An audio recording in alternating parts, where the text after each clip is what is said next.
Bagong bahay namin. Uy!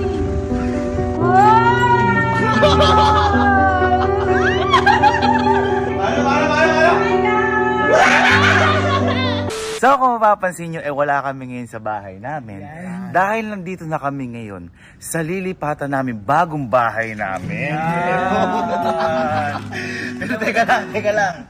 Baka akala kasi nila binili na natin to. Hindi, nangupahan lang po kami. Nangupahan lang po kami dito. Ito po yung patunay. Ayan. Thank you.